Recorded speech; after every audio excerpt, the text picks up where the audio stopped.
Sunan Gunung Jati sebenarnya banyak anak, cuma yang paling disorot sama sejarah itu anak Sunan Gunung Jati dari Nyimas Kawung Nganten.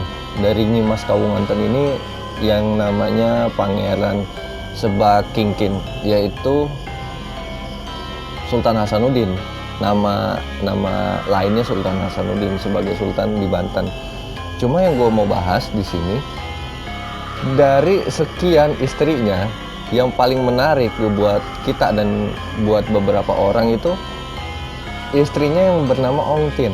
Nah, istri Syekh Syarif Hidayatullah yang namanya Ongtin ini itu berasal dari Cina. Jadi kisahnya itu, kisah awalnya kenapa Putri Ongtin bisa nikah sama Syekh Syarif Hidayatullah. Waktu Syekh Syarif Hidayatullah pernah mengembara di daerah Cina, Syekh Syarif Hidayatullah ngeislamin orang-orang banyak di daerah Cina nih.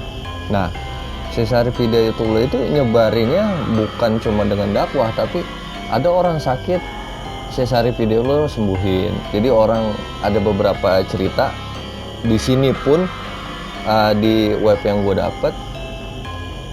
Jadi orang itu sakit demam, Syekh Syarif Hidayatullah nggak ngasih obat, nggak ngasih apa, cuma Syekh Syarif Hidayatullah usap mukanya, orang itu sembuh dari demam. Nah, akhirnya karena banyak orang berbondong-bondong nyari Syekh Syarif Hidayatullah waktu Syekh Syarif Hidayatullah masih di Cina, akhirnya ada seorang penguasa, ini masih tanda tanya juga sih, di sini belum begitu dijelasin nama bapaknya Ongtin. Mungkin nanti kalian bisa bantu kita gitu kan, ngasih tahu siapa nama bapaknya Putri Ongtin. Jadi Putri Ongtin ini punya bapaknya itu seorang penguasa di Cina. Nah, karena Syekh Syarif Hidayatullah nyebarin agama di daerah kekuasaan bapaknya Putri Ongtin, akhirnya bapaknya itu mendengar kisah tentang Syekh Syarif Hidayatullah, penyebar agama Islam, yang nyebarin agama Islam ini selain lewat dakwah biasa, tapi lewat pengobatan. Akhirnya bapak Putri Ongtin ini penasaran sama keahlian Sunan Gunung Jati. Akhirnya Sunan Gunung Jati dicari buat diundang buat ke istana sama bapaknya Putri Ongtin. Jadi Putri Ongtin ini punya kakak yang lagi hamil. Nah, bapaknya Putri Ongtin ini pengen siasatin buat ngetes lah.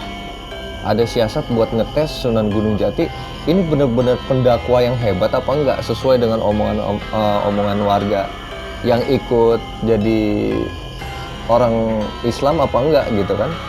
Akhirnya ngetesnya begini, bapak Putri Ongtin ini, kakak dari Putri Ongtin lagi hamil muda, jadi hamilnya nggak begitu kelihatan kan, masih rata.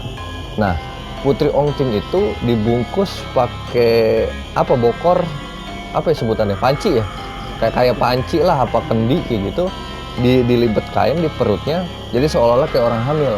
Nah, diundanglah Syekh Syarif Hidayatullah ini atau Sunan Gunung Jati, bapak Putri Ongtin ngasih tantangan, suruh ngecek siapa di dua putrinya ini yang lagi hamil, ya kan, disuruh nebak nih.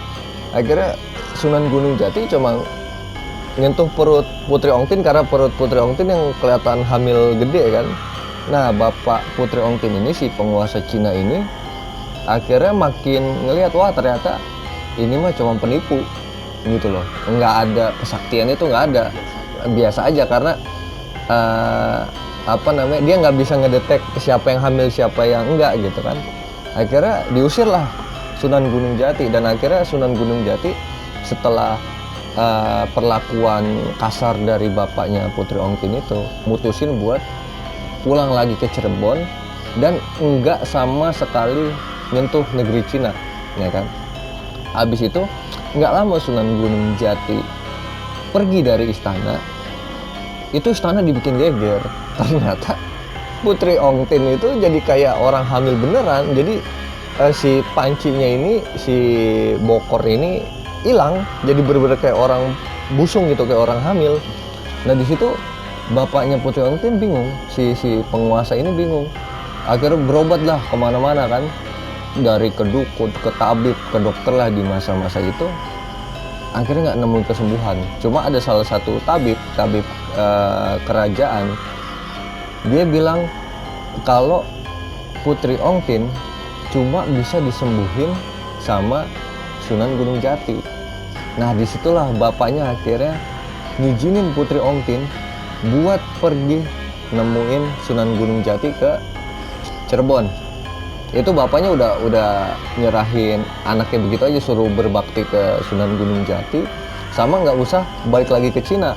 Mulai percaya bahwa dia Iya, akhirnya bapaknya itu mulai percaya kalau misalnya Sunan Gunung Jati itu sakti, gitu kan.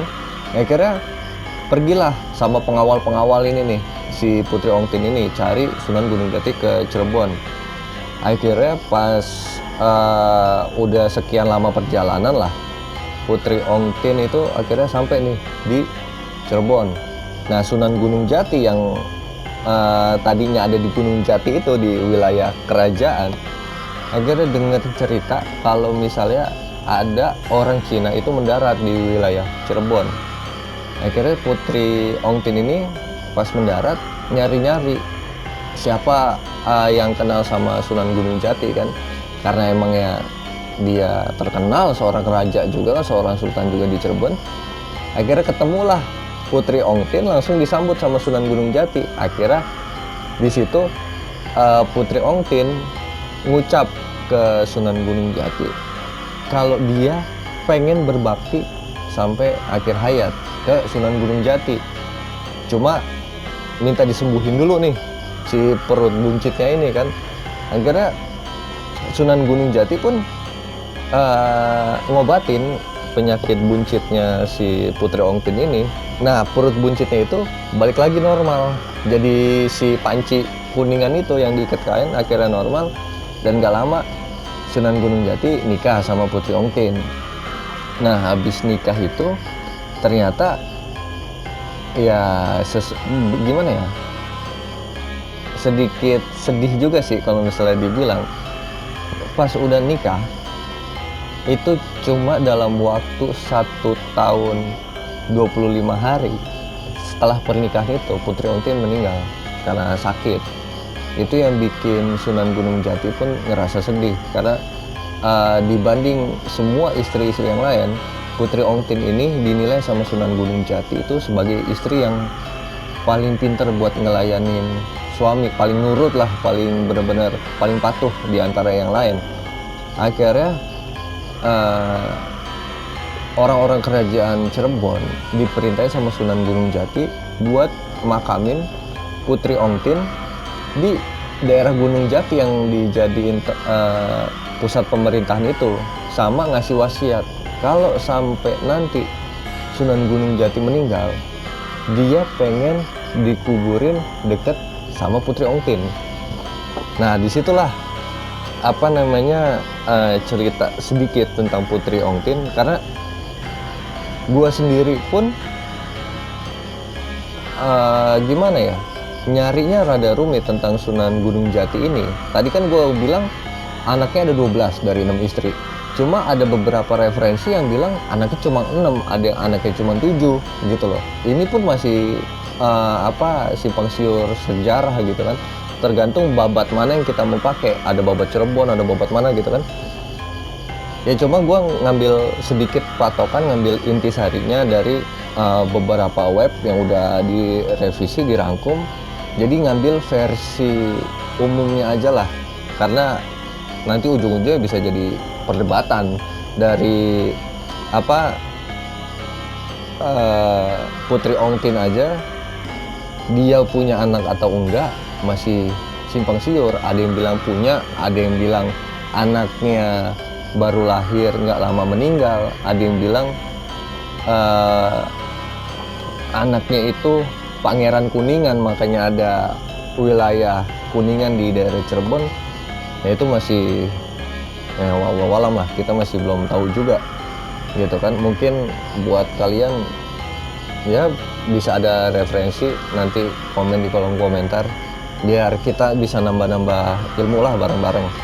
Nah, udah selesai itu Sunan Gunung Jati, sekitaran dia hidup 120 tahun.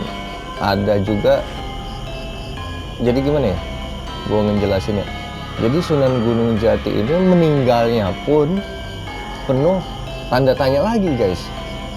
Meninggalnya ini penuh tanda tanya. Ada yang bilang tahun meninggalnya itu 1509.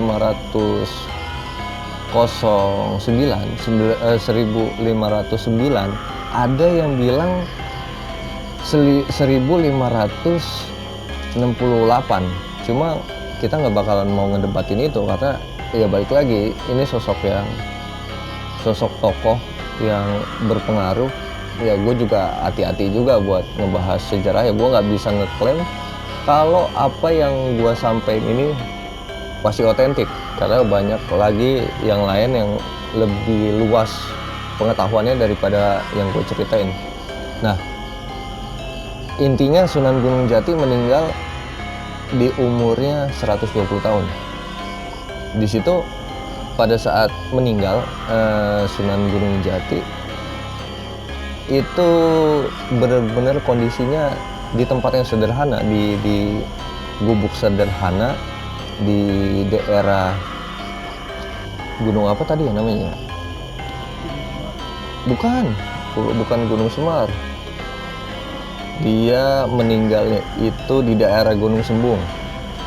Itu bantal yang dipakai sama Sunan Gunungnya itu bantalnya dari batu. Terus alasnya itu tikernya ini dari apa? Gue juga bingung nih. Daunnya disebutinnya di sini daun rundamala. Kita pun nyari-nyari daun rundamala kayak gimana masih tanda tanya juga. Nah, pada saat Sunan Gunung Jati meninggal itu ada beberapa nama besar yang ikut nguburin Sunan Gunung Jati, kayak Sunan Kalijaga, terus Syekh Datul Kafi sama Pangeran Mahdum, itu wali semua. Nah, di sini ada yang sedikit unik di dalam proses kematiannya Sunan Gunung Jati, karena sebelum Sunan Gunung Jati meninggal, dia nitipin wasiat ke anaknya itu Sultan Hasanuddin itu buat memerintah di daerah Banten. Nah, yang bikin uniknya itu, jadi diceritain Sunan Gunung Jati ngirim suratnya itu bukan pakai pengawal atau pakai burung, tapi Sunan Gunung Jati pakai keris. Nama kerisnya itu Sangyang Naga. Jadi suratnya itu dimasukin kerisnya itu terbang ngebawa itu surat buat nyampein pesan wasiat Sunan Gunung Jati ke Sultan Hasanuddin. Merpati Pos mah biasa ya? Merpati Pos biasa, ini paket super cepat kilat ini yang 2 jam sampai, Gojek juga kalah kan. Keren itu Bang. Itu orang keren. Sama pas Sunan Gunung Jati meninggal, jadi jasad Sunan Gunung Jati itu sirna. Ada yang bilang dijemput malaikat. Jadi yang tertinggal itu cuma jubah sama tasbihnya Sunan Gunung Jati. Ya itu mah kisah-kisah unik lah dari Sunan Gunung Jati. Intinya banyak kesimpang siuran dari lahirnya Sunan Gunung Jati sampai meninggalnya Sunan Gunung Jati. Istri-istrinya, anak-anaknya ya simpang siur juga. Kita juga masih meneliti kebenarannya itu yang mana, cuma ya biarkanlah misteri menjadi misteri gitu kan. Nah, di situ dari keunikan yang tadi gue udah sampein, itulah kisah dari Sunan Gunung Jati yang buat gue dahsyat sih gitu. Seorang wali yang basicnya dia bukan lahir di Indonesia, tapi dia ada rasa kecintaan sama tanah Nusantara ini, akhirnya dia nyebarin Islam di tanah Nusantara, fokusnya di tanah Pajajaran di Jawa Barat, sampai meninggal pun dia di Jawa Barat. Di situ yang buat gua keren, Sunan Gunung Jati ini. Oke, mungkin udah kali. Ya, Bang. Udah dulu. Ya, lanjut besok. Oke. Video selanjutnya. Oke deh. Itu sedikit cerita dari sejarah Sunan Gunung Jati yang bisa orang keren sampein ke kalian. Ya gimana nggak keren, tadi aja kayak keris buat ngirim surat gitu kan. Terus orang pakai panci di perutnya bisa jadi kayak orang hamil duluan. Ini makanya di channel ini pasti ngebahas tentang orang-orang keren, dan kalian nggak keren kalau nggak subscribe ini channel. Subscribe do, subscribe karena kita butuh subscribe. Oke, cukup sekian pembahasan kita. Nanti kita ketemu lagi di video selanjutnya. Mohon maaf kalau misalnya gue punya kata-kata yang salah atau mungkin penyebutan sejarah yang salah, tolong dimaafin, dan kita buat diskusi di kolom komentar. Jangan lupa itu tadi, subscribe, like, share, komen ke teman-teman kalian. Bila video ini bermanfaat dan menyenangkan, ya kasihlah kritik dan saran, cuma sesuai koridor hukum yang berlaku di negara kita. Oke, wassalamualaikum warahmatullahi wabarakatuh. Salam orang keren. Tepuk tangan dong, tapi ini ditepuk tanganin jangkrik. Sebabnya Bang, minum Bang. Coba iya, minum pakai kendinya orang keren. Ini lambang kendi orang keren yang bikin kita jadi orang keren. Oke. Dadah.